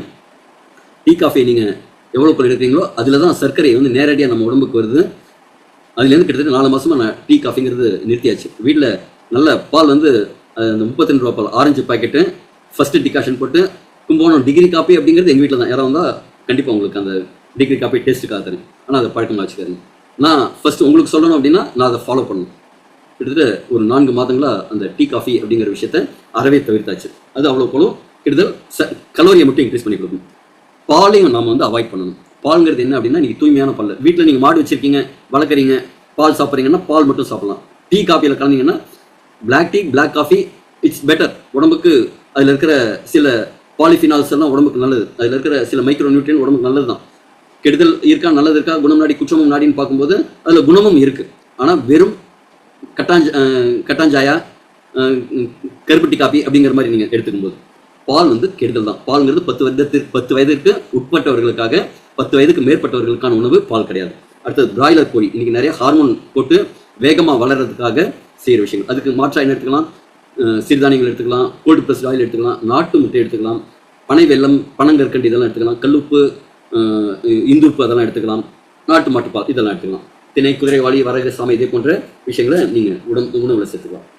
அடுத்தது 7th பில்லர், நம்ம உணர்வுகள் நம்மளை ஆரோக்கியத்தை பாதிக்கும். ஒருத்தர் கவலையோடு இருந்தாங்கன்னா அவங்க இதயம் பாதிக்கும், பயத்தோடு இருந்தாங்கன்னா சிறுநீரகம் பாதிக்கும், கோபத்தோடு இருந்தாங்கன்னா கல்லீரல் பாதிக்கும். ஒவ்வொரு உணர்வும் ஒவ்வொரு ஆர்கனை பாதிக்கும். அதே மாதிரி ஒரு சிஸ்டம் இருக்குது. உதாரணத்துக்கு இப்போ இவர் விஜயகாந்த் வருவார், அப்படி கோபமாக வருவார். என்ன காமிப்பா? அவர் முகத்தை காமிச்சாலே கண்ணு செவக்கும். கோபமாக இருக்கிறவங்க, இந்த தண்ணி அடிக்கிறவங்களுக்குலாம் பார்த்தீங்கன்னா கண்ணு செவக்கும். காரணம் என்னென்னா கல்லீரல் பாதிப்படையும். இப்போ குழந்தைங்கள்லாம் படுக்கையிலேயே மூச்சா போகிறத பார்த்துருப்பீங்க. கனவுல ஏதாவது ஒரு பயப்படுற மாதிரி ஒரு விஷயம் நடந்தது அப்படின்னா முன்னுக்கு போயிடுவாங்க. இது பெரியவங்களுக்கும் நடக்கக்கூடிய விஷயங்கள். அதே மாதிரி கவலை, ஸ்ட்ரெஸ் ஜாஸ்தியாக இருக்கிறவங்களுக்கு இதே பாதிப்பு வரதை நம்ம பார்க்கணும். அப்போ நம்ம என்ன செஞ்சால் இதுலேருந்து வரலாம்? ஃபர்ஸ்ட் விஷயம், நடந்தது தான், அதை மாற்ற முடியாது, எல்லாம் நன்மைக்கே அப்படின்ட்டு ஒரு பாசிட்டிவ் மைண்ட் செட்டுக்கு நம்ம மனசை மாற்றிக்கணும். அதே மாதிரி எல்லாத்துக்கும் நன்றி சொல்கிறதுக்கு பழங்க. ஒய்ஃப் வந்து ஒரு சமைச்சு போட்டாங்க, அது அவள் கடமையா, டெய்லி சோறாக்கி தான் போடணும் அப்படின்னு நான் என்றைக்கு வேணா எங்கள் வீட்டில் சொல்லுவாங்க. மொதல் தோசையா 3வது தோசையா தெரியாது, உனக்கு வசத்தை வச்சிருவா அப்படிம்பாங்க. சொல்கிறது தான். ஆனால் அதே மாதிரி வசதி வைக்காமல் சோறு போடுறாங்கல்ல, அதுக்கு ஒரு நன்றி சொல்லணும்ல. அதுவும் அவங்க எவ்வளோ கஷ்டப்பட்டாலும், உடம்பு சரியில்லைன்னாலும் நமக்காக சோறு போட்டுட்ருக்காங்க. இதே மாதிரி ஒவ்வொரு விஷயத்துலையும் நன்றி விதத்தை பார்க்கணும். ஒரு ரோடு நம்ம போகிறோம் அப்படின்னா ஒரு பல வருஷங்களுக்கு முன்னாடி, இப்போ உதாரணத்துக்கு சென்னையிலேருந்து வேலூர் பக்கம் போகிறவங்களாம் பார்த்துருப்பீங்க. இப்போ இந்த இருங்காட்டுக்கோட்டை பக்கம்லாம் ஒரு சின்ன ரோடாக தான் இருந்தது. ஒரு பஸ்ஸு போனால் எதுக்கு ஒரு பஸ் வராது. நான் சொல்கிறது வந்து 86, 88 அந்த ரேஞ்சில், 90, 93, 94 ரேஞ்சிலேயே அப்படி தான் இருந்தது. ஆனால் இன்றைக்கி பாருங்கள் எல்லாம் 4-வே. இதெல்லாம் காரணம் என்ன? நம்ம மூதாதையர்களும் கொஞ்சம் கொஞ்சமாக அவங்க சப்போர்ட் பண்ணியிருக்காங்க. ஒவ்வொரு விஷயத்துக்கும் நம்ம நன்றி சொல்ல பழகும்போது யாரை பார்த்தாலும் கோபம் வராது. ஒரு மன்னிப்பு, அன்பும் மன்னிப்பும் இருந்தது அப்படின்னா நம்ம மைண்ட் செட் வந்து ரிலாக்ஸ்டாக இருக்கும், கேஷுவலாக இருப்பீங்க.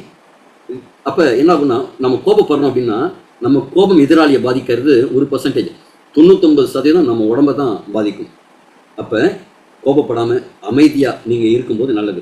காலையில் எழுந்திருக்கும் போதே ஒரு புன்னகையோட, அப்பா இன்னைக்கு உயிரோடு இருப்பான், காலை கீழே வச்சுட்டு, அப்பா நான் இன்னைக்கு உயிரோடு இருக்கேன்ப்பா, கடவுளுக்கு ஒரு நன்றிப்பா அப்படின்னு ஒரு நன்றியோடு ஆரம்பிங்க. பார்க்கும்போது நல்லா ஒரு புன்னகையோட மூவ் பண்ண ஆரம்பிங்க. உங்களை எல்லாருக்கும் பிடிச்சி போயிடும். ஃபர்ஸ்ட் விஷயம். இப்போ உடம்பு நச்சு நீக்கம் மாதிரியே இந்த உணர்ச்சி நச்சு நீக்கமும் ரொம்ப அவசியம். இதுக்கு வந்து தியானம், மூச்சு பயிற்சி இதே மாதிரி விஷயங்களை நீங்கள் செய்யலாம். தேங்க்ஸ், அந்த கிராட்டிடியூட் ஜர்னல்னு சொல்லுவாங்க. டெய்லி நன்றி சொல்கிறது, இதுக்கு நன்றி, அதுக்கு நன்றி, நீருக்கு நன்றி, நான் சாப்பிட்ட சாப்பாட்டுக்கு நன்றி அப்படின்ட்டு. நான் ஒரு ரொம்ப மாபெரும் ஒரு டெக்னிக் ஒன்று சொல்லித்தரேன். இதை ஒவ்வொரு நாளும் காலையில் குளிக்கும் போது உங்கள் தலையில் தண்ணி ஊற்றிட்டு, நீருக்கு நன்றி, என்னை ஆரோக்கியமாக வச்சுருக்கிறதுக்கு நன்றி, என்னை இளமையாக வச்சுருக்கிறதுக்கு நன்றி, என்னை சந்தோஷமாக வச்சுக்கிறதுக்கு நன்றி, என்னை மகிழ்ச்சியாக வச்சுக்கிறதுக்கு நன்றி, என்னை எல்லாரும் அட்ராக்ட் பண்ணுற மாதிரி ஒரு காந்த சக்தியோட வச்சிருக்கிறதுக்கு நன்றி, எல்லாருக்கும் பிடிச்ச மாதிரி நான் என்னை வச்சிருக்கிறதுக்கு நன்றி அப்படின்னு உங்களுக்கு மனசில் பட்ட அத்தனை விஷயத்துக்கும் நீங்கள் குளிக்கும்போது ஒரு நன்றி சொல்லிட்டு வாங்களேன், உங்கள் வாழ்க்கை மிகப்பெரிய மாற்றம் வரும். தேங்க்யூ. அடுத்தது 8th பில்லர் எக்ஸசைஸ். உடற்பயிற்சி அப்படிங்கிறது ரொம்ப ரொம்ப ரொம்ப ரொம்ப அவசியமானது. நீங்கள் சும்மா படுத்திட்டு இருந்தாலும் ரத்த ஓட்டம்னு இருக்கும், ஆனால் நம்ம உடம்புல அதை தவிர வேறு சில ஓட்டங்கள்லாம் இருக்குது. எனர்ஜி ஓட்டம் இருக்குது, நிணநீர் ஓட்டம், லிம்ஃபாட்டிக் ஃப்ளூயிட்ஸ்னு சொல்லுவாங்க, அதே மாதிரி சில ஓட்டங்கள்லாம் இருக்குது. ரத்த ஓட்டத்தை தவிர நிறையா நம்ம உடம்புல ஹார்மோன்ஸ், தைராய்டுலாம் சொல்கிறதுன்னு வச்சுங்க, அந்த ஹார்மோன்லாம் ஒவ்வொரு இடத்துக்கு போகிறதுக்கு ரத்தத்தோட நிறையா கலந்து போகிறது. அது தனியாக ஒரு சக்தி ஓட்ட பாதைகள் இருக்குது. அந்த சக்தி ஓட்ட பாதைகள்லாம் சரியாக இயங்கணும் அப்படின்னா உங்கள் உடம்பு கைகாலெலாம் நல்லா அசைச்சு மூட்டுகளுக்கெல்லாம் நல்ல ஒரு இயக்கத்தை கொடுத்து நீங்கள் அதை ஆரோக்கியமாக வச்சுக்கணும். அதுக்கு சூரிய நமஸ்காரம், வாக்கிங்னா சும்மா அப்படி பாட்டு கேட்டுட்டு அப்படியே ஜாலியாக அண்ணன் நடை மேனி என்ன ஆகும் அப்படிங்கிற மாதிரி மெதுவெல்லாம் நடக்கூடாது. ராணுவ நடை மாதிரி, மிலிட்ரி வாக் மாதிரி பிரிஸ்க் வாக்கிங்காக நடக்கணும். இன்றைக்கி கொஞ்சம் டைம் ஆகுது, நான் முன்னாடியே சொன்ன மாதிரி உங்களுக்கு ரொம்ப நிறைய இன்ஃபர்மேஷன் கொடுக்குறேன். அதனால இந்த டயத்தை நீங்கள் ரொம்ப பவர்ஃபுல்லான செஷன் முழுக்க அட்டன் பண்ணுங்கள். Thank you very much. அடுத்தது ஈவினிங்கில் உடற்பயிற்சியோட யோகா மாதிரி ஸ்ட்ரெச்சிங் எக்ஸசைஸ்னு சொல்லுவாங்க. எவ்வளோ இதே மாதிரி இந்த ஸ்ட்ரெச்சிங் எக்ஸசைஸ்லாம் நீங்கள் பண்ணும்போது அவ்வளோ நல்லது. இதே மாதிரி உடம்பு எவ்வளோ ஸ்ட்ரெச்சிங் பண்ணுறீங்களோ அவ்வளோ நல்லது. மசில்ஸ் எல்லாம் வந்து நல்ல ஆரோக்கியமாக இருக்கும். இதே மாதிரி விஷயங்கள்லாம் ஸ்ட்ரெச் எக்ஸசைஸ் எல்லாம் செய்யணும். இது வந்து லிம்ஃபாட்டிக், இது மைட்டோகாண்ட்ரியா செயல்படுறதுக்கு, metabolic system, metabolism rate increase ஆகிறதுக்கு, ஸ்ட்ரெஸ் கம்மியாகிறதுக்கு, ஸ்லீப்போட குவாலிட்டி இன்க்ரீஸ் ஆகிறதுக்கு, இதுக்கு எல்லாத்துக்குமே இந்த 8th பில்லர் ரொம்ப யூஸ்ஃபுல்லாக இருக்கும். அதே மாதிரி பாடியை டீடாக்சிஃபிகேஷன் பண்ணணும். உங்கள் கல்லீரல் முன்னாடியே சொன்ன மாதிரி நைட்டில் மட்டும்தான் அது பெட்டராக ஒர்க் பண்ணும். அது கிட்டத்தட்ட 500+ வேலைகளை செய்து சிறுநீரகங்கள், அதாவது நம்ம சாப்பிட்றோம் சாப்பாடு, தண்ணி குடிக்கணும், காற்று சுவாசிக்கணும், இதெல்லாம் ஆக்சிஜன் வருது, கார்பன் டை ஆக்சைடாக போகுது. சாப்பிட்றோம், தண்ணி வந்து சிறுநீரகம் வழியாக வெளில போகிறது, வேர் வழியாக வெளில வருது. அப்போ உடம்புல உள்ளே வர நல்ல விஷயத்த, அதில் இருக்கிற நல்லதை மட்டும் எடுத்து கெட்டதெல்லாம் வெளில அனுப்புதில்லை. அது முழுமையாக நடக்கணும்ல. இப்போ கல்லீரல் ரத்தத்தில் இருக்கிற நச்சுக்களை எடுக்குது. நீங்கள் மாத்திரையெல்லாம் சாப்பிட்றீங்கன்னு வச்சுங்க, அத்தனை வேலையும் அதுதான் வேலை செய்யுது. இன்னைக்கு ஃப்ரெண்டு பார்ட்டி கூப்பிட்டாரு அப்படின்ட்டு போய் பார்ட்டி பண்ணிட்டு வரீங்களா, வந்தவொடனே என்ன ஆகுது, அந்த ஆல்கஹால் உடம்புக்கு அவ்வளோ கெடுதல். அது அத்தனையும் எது வெளியேற்றுது, கல்லீரல் தான் வெளியேற்றுது. அதனால தான் ஹெப்படைட்டிஸ் பி அதே மாதிரி சில விஷயங்கள்லாம் கல்லீரல் டேமேஜ் ஆகும்போது நிறைய பிரச்சனைகளை கொண்டு வருது. அடுத்தது நுரையீரல்கள் ஆக்சிஜன் எடுத்து கார்பன் டை ஆக்சைடை வெளியேற்றுது. உடம்பு முழுக்க கொண்டு போய் ரத்தம் சேர்த்து ஒவ்வொரு செல்லில் இருக்கிற கார்பன் டை ஆக்சைடு கொண்டு வந்து நுரையீரலை கொண்டு வந்து அது ஒரு பக்காவான ஒரு வேலை செய்யுது. உங்கள் நுரையீரலோட அளவு வந்து ஒரு கால்பந்து மைதானம் அளவு. அதை பிரித்து நீங்கள் அதில் இருக்கிற காற்று பையெல்லாம் பிரித்து விட்டிங்கன்னா ஒரு ஃபுட்பால் கிரவுண்டு எவ்வளவோ அந்த சைஸ் உங்கள் நுரையீரல் இருக்குது. அவ்வளோ காற்றை எடுத்து இது பண்ணுவோம். ஆனால் அதோட செயல்பாட்டை நம்ம முழுசாக யூஸ் பண்ணுறதில்லை. அடுத்தது தோல். நம்ம உடம்புலேயே மிகப்பெரிய ஆர்கன் தோல். இது வியர்வை மூலமாக நச்சுக்களை வெளியேற்றுது. பெருங்குடல், சிறுகுடல் வந்து உடம்புல இருக்கிற சத்துக்களை உறிஞ்சத்துக்கும், பெருங்குடல் கழிவுகளை வெளியேற்றத்துக்கும் யூஸ் பண்ணுது. இது இயற்கையாக நடக்கணும். இந்த நச்சுக்கள் நீங்கன்னா தான் உடம்பு ஆரோக்கியமாக இருக்கும். இது தண்ணி நிறையா குடிக்கணும், உடற்பயிற்சி செய்யணும், நீராவி குளியல், அது மாதிரி ஃபாஸ்டிங், மூலிகைகள். நம்ம நிறையா மூலிகைகள் இருக்குது. திரிபலா, வெந்நீர்லேயே வந்து கல்லுப்பும் எலுமிச்சம்பழம் புரிஞ்சு சுகபேதின்னு எடுத்துக்கலாம். அது வந்து வயத்தை க்ளீன் பண்ணும், கட் ஹெல்த்து. அதோட கடுக்காய் அது நல்லது. இதே மாதிரி இயற்கையாக நம்ம உடம்பை சுத்தம் பண்ணுறதுக்காக நம்ம பாரம்பரியமாக நிறைய விஷயம் யூஸ் பண்ணிட்டு இருக்கோம். அடுத்தது வந்து மைட்டோகாண்ட்ரியா ஆரோக்கியம். ஆக்சுவலி இந்த மைட்டோகாண்ட்ரியா ஆரோக்கியத்துக்காக தான் இதுக்கு முன்னாடி சொன்ன 9 பில்லருமே ஒர்க் ஆகுது. இது எல்லாம் சேர்ந்து தான் மைட்டோகாண்ட்ரியாவை ரொம்ப ஆரோக்கியமாக வச்சுருக்கு. மைட்டோகாண்ட்ரியா தான் நம்ம உடம்போட செல்களுக்குள்ளே இருக்கிற ஒரு முக்கியமான பவர் ஹவுஸ். அது மட்டும்தான் நாம் ஆரோக்கியமாக இருக்கிறதுக்கு ரொம்ப சப்போர்ட்டிவாக இருக்குது. அதை பற்றி கொஞ்சம் விரிவாகவே பார்ப்போம். இப்போ உங்கள் மைட்டோகாண்ட்ரியல் எனர்ஜி இன்க்ரீஸ் பண்ணணும்னா சூரிய ஒளியில் நிறையா இருக்கணும், சன்லைட்டில் நிறையா இருக்கணும், குளிர்ந்த நீரில் குளிக்கணும். எப்போதுமே குளியல் அப்படிங்கிற மாதிரி, குளியலோட அர்த்தமே குளிர்மை, குளிர்விக்கிறது தான், உடம்பு குளிர்விக்கிறது தான் குளியல். வெந்நீர் குளியல் கிடையாது. வெந்நீருங்கிறது உடம்பை சூடுபடுத்துறது. எப்போதுமே குளிக்கிறது குளிர்ந்த நீரில் மட்டும்தான் குளிக்கணும். அது சம்மராக இருந்தாலும் சரி, கடும் குளிரான நேரமாக இருந்தாலும் சரி. அப்போ நீங்கள் வெந்நீரை ஊற்றி குளித்தாலும் உடம்புல வந்து கடைசியாக குளிர் நீர் ஊற்றி குடிக்கும்போது மைட்டோகாண்ட்ரியா பயோஜெனிசிஸை வந்து இன்க்ரீஸ் பண்ணுது. சில பேர் பார்த்தீங்கன்னா ஐஸ் கட்டியை போட்டுட்டு முகத்தை அதில் வச்சு பண்ணுவாங்க.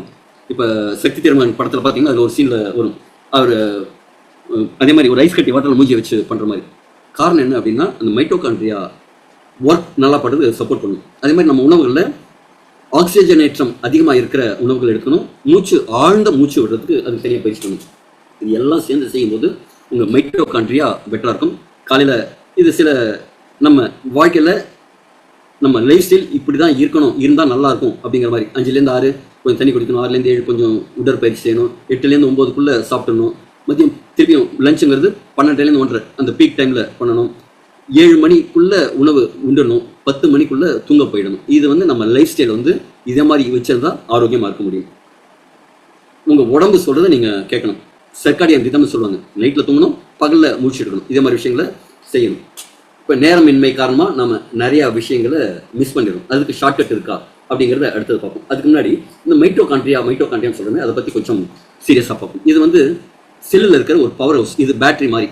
இது ஒரு 2 ஜவ்வுகளால் ஆன ஒரு தனி. ஒரு செல்லுக்குள்ளே ஒரு சில செல்லில் 7 இருக்கும். இப்போ ஹார்ட்லாம் பார்த்தீங்கன்னா 5000 மைட்டோகாண்ட்ரியா இருக்கும்.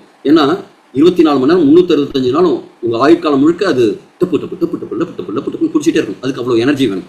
அப்போ ஒவ்வொரு செல்லுலையும் ஒவ்வொரு விதமாக இந்த மைட்டோகாண்ட்ரியா இருக்கும். இது ஏடிபி அப்படிங்கிற ஒரு எனர்ஜி கொடுக்கக்கூடிய ஒரு விஷயத்தை உற்பத்தி பண்ணும். நீங்கள் சாப்பிட்ற சாப்பாட்டில் இருக்கிற குளுக்கோஸ் போய் உடம்பை ஏற்றுக்கிற பொருளாக, இப்போ பெட்ரோலியம்ங்கிறது எப்படி எடுக்கிறாங்க, க்ரூட் ஆயிலேருந்து எடுப்பாங்க. பெட்ரோல் எடுத்து அதில் ஒரு ஹை குவாலிட்டி பெட்ரோல் எடுப்பாங்கல்ல, அதே மாதிரி இது வந்து ஏடிபியை ப்ரொடியூஸ் பண்ணி உங்கள் உடம்புக்கு கொடுக்கும். இதுதான் நீங்கள் ஆக்டிவாக இருக்கிறதுக்கு காரணம். நீங்கள் சோர்வாக இருக்கிறதுக்கும் ஆக்டிவாக இருக்கிறதுக்கும் உங்கள் உடம்புல இருக்கிற மைட்டோகாண்ட்ரியா எவ்வளோ குவாலிட்டியாக இருக்கிறது பொறுத்து தான் இருக்கும். அடுத்தது இது என்னெல்லாம் செய்யுதுன்னா, ஃபர்ஸ்ட் வந்து ஆற்றல் உற்பத்தி பண்ணுது. 2வது செல் டேமேஜர். செல் வந்து அழியும், உருவாகும், புதுசாக உருவாகிட்டு இருக்கும். இந்த செல் மரணத்தை அப்போப்டோசிஸ்னு சொல்லுவாங்க. இதை வந்து கட்டுப்படுத்துது. ஃபங்க்ஷன் 2 இந்த மைட்டோகாண்ட்ரியாவோட வேலை. 3வது வேலைன்னா கால்சியத்தை வந்து சமநிலைப்படுத்துது.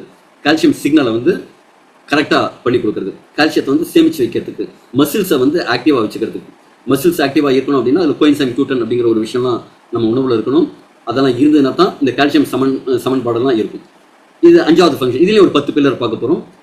இது வந்து வளர்சிதை மாற்றம் மற்றும் வெப்ப உற்பத்தி. இப்போ ஒரு இடத்துல இருக்கும், குளிரான இடத்துல இருக்கும்போது உடம்பு வந்து அதை சமன்படுத்துகிற அளவுக்கு அதிகபட்ச வெப்பத்தை உற்பத்தி பண்ணணும். வெளில குளிர் இருந்ததுன்னா அதை தடுக்கிறதுக்கு அதிகபட்ச வெப்பத்தை உற்பத்தி பண்ணணும். அப்போ மட்டும் இல்லை, உங்களுக்கு உடம்புக்குள்ள ஒரு கிருமியோ ஏதோ வந்துடுச்சு, ஜுரம் வருது இல்லை, வேற ஒன்றும் இல்லை, அந்த கிருமிகளை கொள்றதுக்கு உடம்புக்கு தேவையில்லாத ஒரு விஷயம் இருக்குது, அதை எரிச்சு போக்கி கொளுத்தி செய்யணும் அப்படின்னா அப்போ அந்த ஜுரத்தை உருவாக்குறது எதுன்னா இந்த மைட்டோகாண்ட்ரியாவில் இருக்கிற இந்த வெப்ப உற்பத்தி தான்.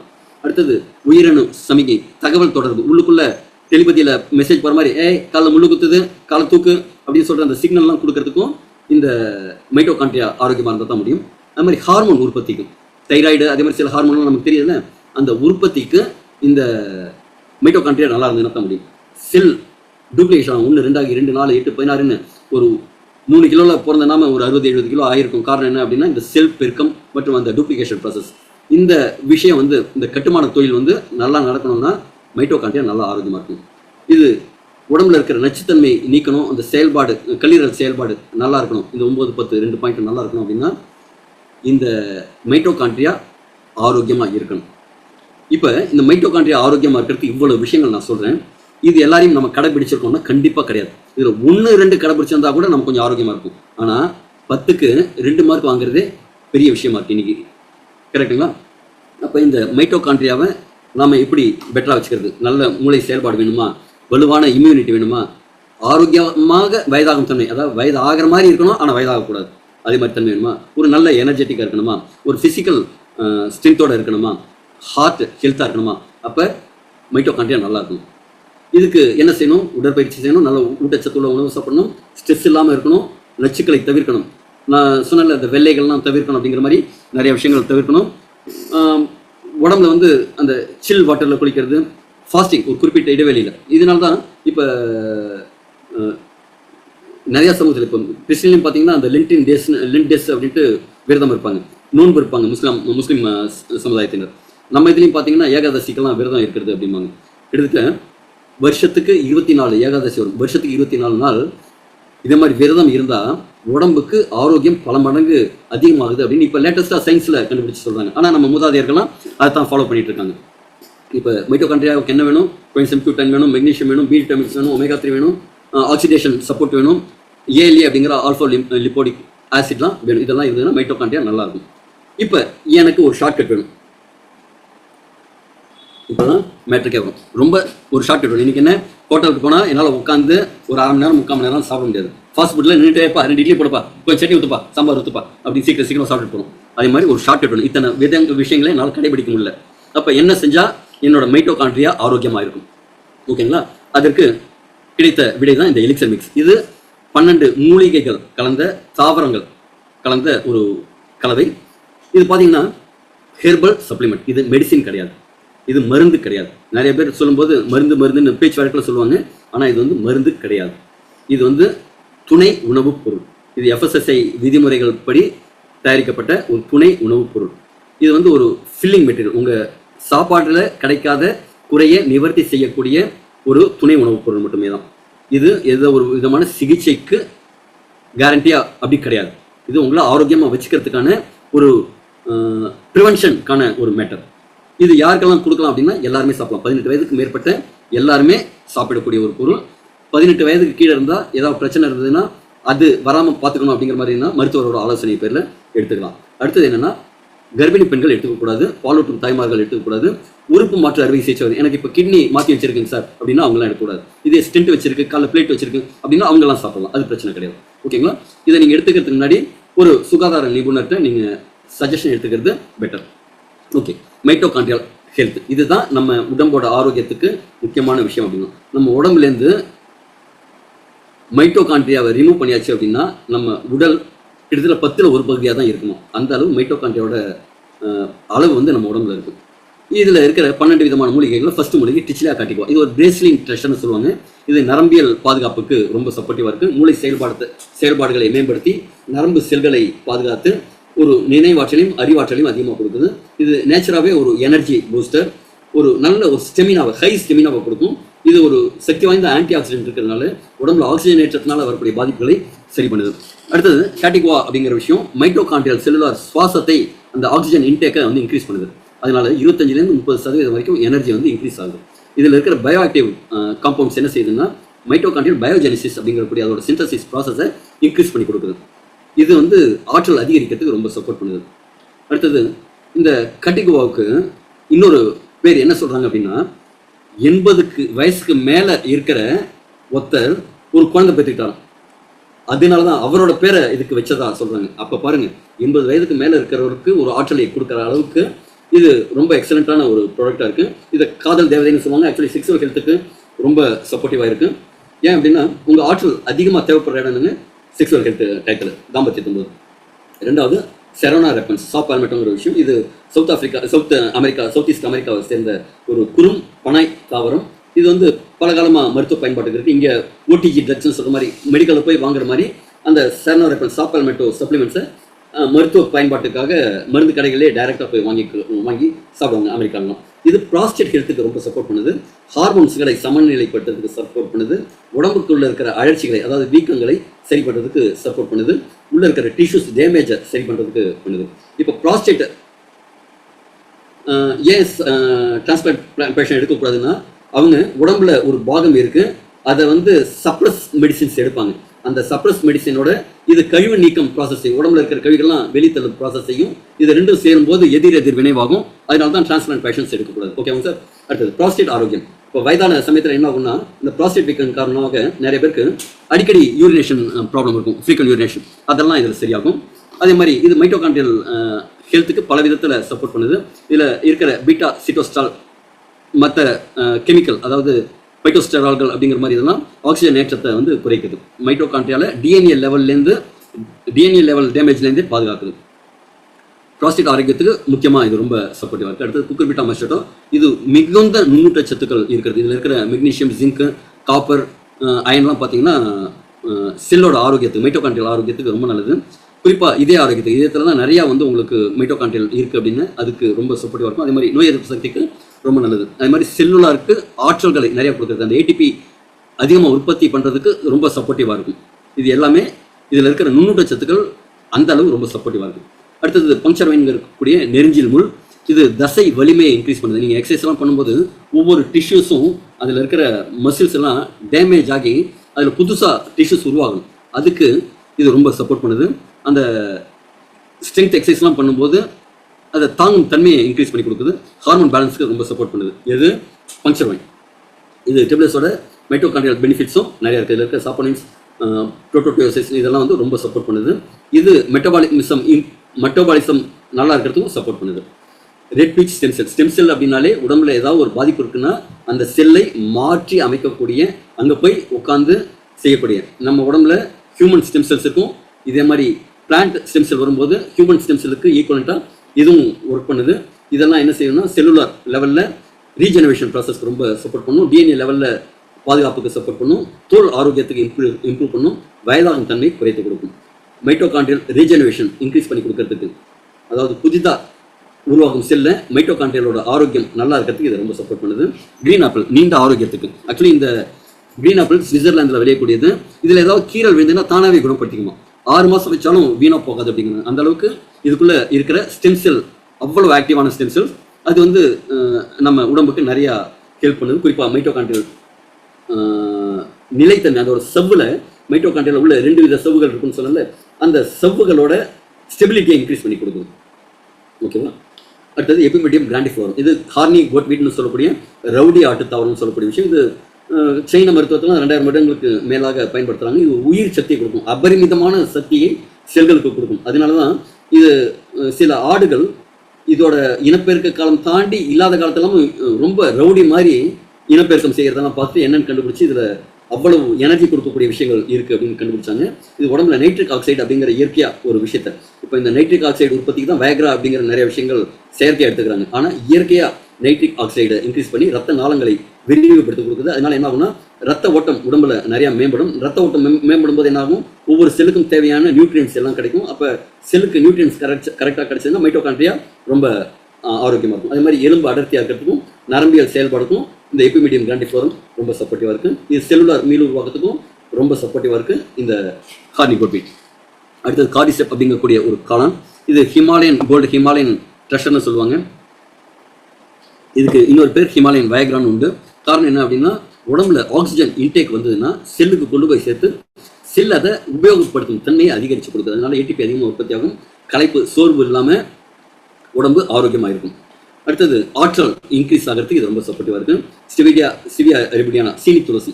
இது அதிகபட்ச இனிப்பு தன்மை உள்ள ஒரு தாவரம். இதில் இருக்கிற பாலிஃபினால் ஃப்ளானாய்ட்ஸ் எல்லாம் ஆக்சிஜனேற்ற அழுத்தத்தை குறைக்குது. ஆக்சிஜனேற்றம் அப்படின்னா உடம்புல நாம் சுவாசிக்கும் போது அந்த காற்று அந்த அடுப்பு எரிஞ்சதுக்கப்புறம் சில டேமேஜஸை பண்ணும். அந்த டேமேஜஸை பண்ணும்போது அதுக்கு ஃப்ரீ ரேடிக்கல்ஸ் அப்படின்னு பேர். அதுக்கு கொஞ்சம் ஆக்சிஜனேற்றம் கொடுத்தா, ஆன்டி ஆக்சிடென்ட் கொடுத்தா அது சமநிலைக்கு வரும். அந்த ஆன்டி ஆக்சிடென்ட்டை இது நிறையா கொடுக்கும். ரத்த சர்க்கரை கட்டுப்பாடுக்கு இது ரொம்ப சப்போர்ட் பண்ணும். ரத்த குளுக்கோஸ் ஒழுங்குமுறை அதுக்கு மேனேஜ்மெண்ட் பண்ணுறதுக்கு ரொம்ப சப்போர்ட் பண்ணும். லிபிட் ப்ரொஃபைல்னு சொல்லுவாங்க, அந்த கொழுப்பு சத்து. அந்த கொழுப்பு சத்து சில பேருக்குலாம் ட்ரைக்ளிசரைட் 400-500 இருக்கும். அந்த 3GL அப்படிங்கிற ட்ரைக்ளிசரைட் அளவுகளை குறைக்கிறதுக்கு இந்த ஸ்டிவியா ரொம்ப சப்போர்ட் பண்ணும். வெயிட் மேனேஜ்மெண்ட்டுக்கு ரொம்ப சப்போர்ட் பண்ணும். இதுவும் மைட்டோகாண்ட்ரியலுக்கு ரொம்ப அதிகமாக சப்போர்ட் பண்ணக்கூடிய ஒரு விஷயம். பாசிஃப்ளோரா, மனதை அமைதிப்படுத்தி கொடுக்கும் ஒரு மலர். இன்னைக்கு நிறையா மலர் மருத்துவம்னு கேள்விப்படுவோம். மலர் மருத்துவத்தில் உடம்புக்கு ஆரோக்கியம், மனதுக்கு ஆரோக்கியம் கிடைக்கும், மன அழுத்தம் குறையணும்லாம் கேள்விப்பட்டிருக்கும். அதில் முக்கியமான ஃப்ளவர் தான் இந்த பாசிஃப்ளோராங்கிற இது பராகுவே நாடை சேர்ந்தது. இது மன அமைதியை கொடுக்கும், தூக்கத்தோட தரத்தை இன்க்ரீஸ் பண்ணி கொடுக்கும், ரத்த அழுத்தத்தை சமநிலைப்படுத்தும், மன ஆரோக்கியத்தை, மனநிலையை ஒரு டென்ஷன் இல்லாமல் ஸ்ட்ரெஸ் இல்லாமல் ஒரு கூல் மைண்டடாக வச்சுக்கிறதுக்கு சப்போர்ட் பண்ணும். நாள்பட்ட மன அழுத்தம்லாம் வந்து என்ன ஆகும்னா மைட்டோகாண்ட்ரியாவுக்கு ஒரு ஸ்ட்ரெஸ்ஸை கொடுத்துரும். இது எடுத்துக்கும் போது அந்த மைட்டோகாண்ட்ரியாவோட செயல் இழப்புங்கிறது கம்மியாகும். இதில் இருக்கிற ஃப்ளவனாய்ட்ஸ் நரம்பு மண்டலத்தை பாதுகாக்கும். அடுத்த ஜப்டிகாபா அப்படிங்கக்கூடிய பிரேசிலில் விளையக்கூடிய மரத்தில் காய்க்கக்கூடிய அத்திப்பழம்லாம் இங்கே பார்த்துருக்கோம்ல, அது மாதிரி காய்க்கக்கூடிய ஒரு நாவல் பழ வகையை சேர்ந்த ஒரு விஷயம். இதுவும் கிட்டத்தட்ட ஒரு ஸ்டெம் செல் டைப்பு தான். இந்த பழத்துக்கு வந்து நிறையா நோய் எதிர்ப்பு பண்புகள் உண்டு. இதில் இருக்கிற ஃப்ரீ ரேடிக்கல்ஸ் போகக்கூடிய விஷயங்கள் செல்லுக்கு ரொம்ப சப்போர்ட் பண்ணும். இதில் இருக்கிற விட்டமின் சி செல்லில் அந்த மைட்டோகாண்ட்ரியா அடுப்பு மாதிரி எரிஞ்சு ஆற்றல் உற்பத்தி பண்ணதுக்கப்புறம் அதில் கொஞ்சம் வேஸ்டேஜ் இருக்கும்ல, அந்த வேஸ்டேஜ் எல்லாம் வெளில எடுக்கணும் அப்படின்னா விட்டமின் சி ரிச் ஃபுட் நம்ம சாப்பிடணும். இதில் இருக்கிற விட்டமின் சி வந்து அந்த அழற்சி பண்பாடுகள், குப்பைகள், நச்சுக்கள்லாம் வெளில எடுக்கிறதுக்கு ரொம்ப சப்போர்ட் பண்ணும். இதே ஆரோக்கியத்துக்கு நல்லது. காரணம் என்னென்னா இதயத்துக்கு வந்து தேவையான நுண்ணூட்டச்சத்துக்கள் கொடுத்து அந்த ரத்த ஓட்டத்தை இம்ப்ரூவ் பண்ணி கொடுக்கும். இது செல்லுலார் லெவலில் நிறைய எனர்ஜியை கொடுக்கும். அடுத்து பிளிகியா அக்கீன்னு சொல்லக்கூடிய பழம். இது வெஸ்ட் ஆஃப்ரிக்காவை சேர்ந்தது. இதில் வந்து ஒரு அத்தியாவசியமான ஒமேகா 3 போன்ற ஃபேட்டி ஆசிட்ஸ் எல்லாம் இருக்குது. இதில் ஒரு குவாலிட்டியான ப்ரோட்டீன் இருக்குது. இதில் விட்டமின்ஸ், மினரல்ஸ் எல்லாமும் நிறையா இருக்குது. இது எல்லாத்துக்கும் மைட்டோகாண்ட்ரியாவோட செயல்பாட்டை ஊக்குவிக்குது. இதே மாதிரி எல்லாம் சேர்ந்து இந்த மைட்டோகாண்ட்ரியாவை அவ்வளவு அழகாக உங்களுக்கு இம்ப்ரூவ் பண்ணி கொடுக்குது. அதோட ஹெல்த்தை இன்க்ரீஸ் பண்ணி கொடுக்கறதுனால உங்களோட ஆற்றல்லாம் அதிகமாகி வரும். இது பார்த்தீங்கன்னா FSSAI சர்டிஃபைடு, பியூரு, ஹலால் சர்டிஃபைடு, பியூர் வேகன். இதில் எக்கோ, ஃபிஷ்ஷோ இல்லாமல் ஒரு ரொம்ப சுத்தமான ப்ராடக்ட். இதுக்கு நிறைய சர்டிஃபிகேட்ஸ் இருக்குது. இது உங்களோட ஆப்டிமல் ஹெல்த், ஒரு முழுமையான ஆரோக்கியத்தை நோக்கி நீங்கள் போறீங்க அப்படின்னா இதை எடுத்துக்கணும். இது எப்படி சாப்பிடணும்? இது ஒரு பேக்கெட் சைஸில் இருக்கும். ஒரு பேக்கெட்டில் 1.5 கிராம் மட்டுமே இருக்கும். இதை வந்து ஒரு பேக்கெட்டை ஆவரேஜாக 6 நாளைக்கு எடுத்துக்கலாம். ஆனால் ஃபர்ஸ்ட் ஆரம்பிக்கும் போது ரொம்ப கம்மியான டோசேஜில் எடுத்துக்கணும். உங்கள் உடம்பு வந்து இது என்ன, இது ரொம்ப பவர்ஃபுல்லான ஹெர்பல் ஃபார்முலா. அப்போ சித்த மருத்துவத்தெல்லாம் கல்பம்னு சொல்லுவாங்க, ஒரு அரிசி அளவு தான் எடுக்கணும் அப்படின்னு சில விஷயங்கள் சொல்லுவாங்க. அதே மாதிரி இதுவும் கிட்டத்தட்ட அந்த கல்பம் ரேஞ்சுக்கு இருக்கும். அதனால் ஃபர்ஸ்ட் ஆரம்பத்தில் ஒரு அரிசி அளவு, அப்புறமா மிளகு அளவு அப்படின்னு கொஞ்சம் கொஞ்சமாக தான் உங்களோட டோசேஜ் இன்க்ரீஸ் பண்ணணும். அதுக்கப்புறம் ஆவரேஜாக உங்கள் தேவைக்கு தகுந்த மாதிரி ஒரு பேக்கெட்டை 6 நாளைக்கு அப்படிங்கிற மாதிரி எடுக்கணும். ஒரு டப்பாவில் இதே மாதிரி டப்பாவில் உங்களுக்கு 5 பேக்கெட் இருக்கும். இந்த எடுத்து கொஞ்சமாக எடுத்து நீங்கள் சாப்பிட்டு கொஞ்சமாக கட் பண்ணி சாப்பிட்டுக்கலாம். இதை நாக்குக்கு அடியில் வைக்கணும். சப்லிங்குவல் எதுக்காக அப்படின்னா, நீங்கள் உணவு எடுத்துக்கிறீங்க, மாத்திரையாக எடுத்துக்கிறீங்கன்னா வயத்தில் போய் அந்த ஆசிடோட, ஹைட்ரோக்ளோரிக் ஆசிடோட வினை புரிஞ்சு செஞ்சதுன்னா அதோட பயன்பாடு உடம்பு ஏற்றுக்கும் தன்மை ரொம்ப கம்மியாக இருக்கும். இதே நீங்கள் நாக்கு கடியில் வைக்கும்போது நேரடியாக உண்மை நீரோடு சேர்ந்து ரத்த ஓட்டத்தில் கலந்து இதயத்துக்கு ரத்தத்துக்கே போய் உடம்புக்கெல்லாம் அடுத்த கொஞ்ச நேரத்திலே போய் சேரும்.